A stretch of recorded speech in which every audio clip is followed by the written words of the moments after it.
Bupati baru lantik 73 pejabat struktur perkuat kinerja pelayanan publik.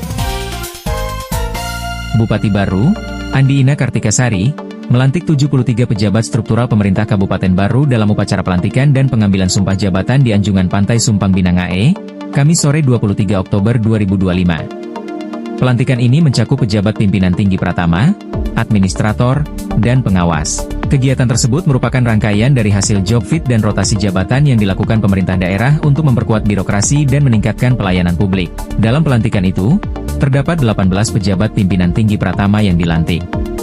Sebanyak 11 mengalami rotasi jabatan, sementara 7 lainnya tetap di posisi sebelumnya. Selanjutnya, 34 pejabat administrator eselon 3 serta 21 pejabat pengawas eselon 4 turut mengemban tugas baru.